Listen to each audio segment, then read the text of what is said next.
അപ്പോൾ എല്ലാവർക്കും അമ്മ ആൻഡ് ശ്രീനിധി ലൈഫിലേക്ക് സ്വാഗതം.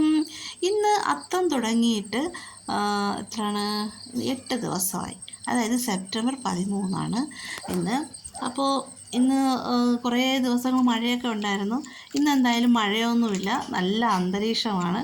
അപ്പോൾ സമയം 6 മണി, ഞാൻ അത്തം ഇടാൻ പോവുകയാണ്. അത്തം എന്ന് പറയുമ്പോൾ ഭയങ്കര വലിയ അത്തമൊന്നും അല്ല കേട്ടോ. ഇതുപോലെ ചെറിയൊരു അത്തമാണ്. ഇത് ഇന്നലെ ഞാൻ ഇട്ടതാണ്. അങ്ങനെ ഞാൻ ഊഞ്ഞാലൊക്കെ ഇട്ടായിരുന്നു എൻ്റെ മോൾക്ക് വേണ്ടിയിട്ട്. അപ്പോൾ ചെറിയൊരു അത്തമാണ് കേട്ടോ. ഇന്നലെ ഇട്ടതാണിത്. ഇതൊക്കെ ഇനി എടുത്ത് മാറ്റി കളഞ്ഞിട്ട് വേറെ അത്തം ഇടണം. ഓണം, അതായത് അത്തത്തിന് മുമ്പ് ഈ ചെടികളിലൊക്കെ, അതായത് റോസയാണ് ഇഷ്ടം പോലെ ഉള്ളത്, ചെമ്പരത്തി ഉണ്ട്, ഒരു 6-7 ടൈപ്പ് ചെമ്പരത്തി ഉണ്ട് കേട്ടോ. അപ്പോൾ ഇതിലൊക്കെ ഈ അത്തം തുടങ്ങുന്നതിന് മുമ്പൊക്കെ ഇഷ്ടംപോലെ പൂവുകളായിരുന്നു. ഈ അത്തം തുടങ്ങിയതിന് ശേഷം 1-2 പൂവുകളാണ് ഓരോ ചെടികളിലും ഉള്ളത്. എന്നാലും ഞാൻ എൻ്റെ വീട്ടുമുറ്റത്തുള്ള ചെടികളിൽ നിന്ന് പൂ പറിച്ച് തന്നെയാണ് അത്തം ഇട്ടുകൊണ്ടിരുന്നത് കേട്ടോ.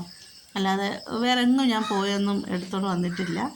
എൻ്റെ വീട്ടുമുറ്റത്തെ ചെടികളിലെ പൂക്കളിൽ നിന്ന് തന്നെയാണ് ഞാൻ അത്തം ഇട്ടത്. അപ്പോൾ പിന്നെ വേറൊരു കാര്യം ഞാൻ കാണിച്ചു തരാം.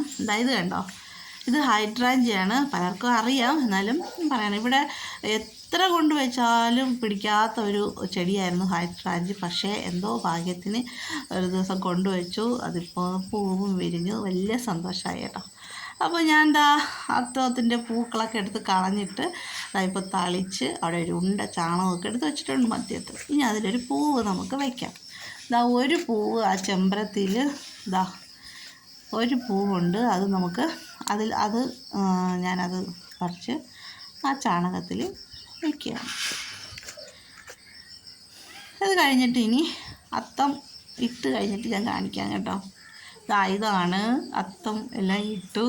സാധാരണ പൂക്കളമാണ്, ഇതിപ്പോൾ ഇലക്കളമായി പോയി. കാരണം പൂവ് അത്രയ്ക്കും മിതമായിട്ടേ ഉണ്ടായിരുന്നുള്ളൂ.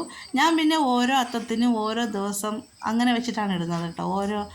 ഒരു ദിവസം അത്തത്തിൻ്റെ അന്ന് ഒരു പൂവ്, ചിത്തിരയുടെ അത് 2 പൂവ്, അങ്ങനെയാണ്. അടുത്തത് ഞാൻ കാണിക്കുന്നത് ഇത്രയും പപ്പടം. ഇത്രയൊന്നും അല്ല കേട്ടോ, ഒരു വലിയ ബക്കറ്റിലൊരു പപ്പടം ഉണ്ട്. വലിയ ബക്കറ്റാണിത്. അതായത് ഒരു 130 പപ്പടം ഉണ്ട് കേട്ടോ. ഇത് രണ്ടിലും കൂടി. ഇത് എന്തിനാണെന്നല്ലേ, ഞങ്ങളിതാ പോവുകയാണ്. അപ്പുറത്തെ സൈഡിൽ ശ്രീ ഉണ്ട്. അങ്ങനെ ഞങ്ങൾ ശ്രീയുടെ സ്കൂളിലെ ഓണാഘോഷ പരിപാടിയാണ് കേട്ടോ. അപ്പോൾ ഓണാഘോഷ പരിപാടിക്ക് എക്സിക്യൂട്ടീവ് മെമ്പേഴ്സും ടീച്ചേഴ്സും ഒക്കെ ഓരോരോ വിഭവങ്ങൾ കൊണ്ടുവരാമെന്ന് പറഞ്ഞിട്ടുണ്ട്. അങ്ങനെ ഞാൻ ഏറ്റത് പപ്പടവും പഴവുമാണ്. അപ്പോൾ അതും കൊണ്ട് ഞങ്ങൾ ശ്രീയുടെ സ്കൂളിലേക്ക് ഓണാഘോഷ പരിപാടിക്ക് പോവുകയാണ്. ടാറ്റാ.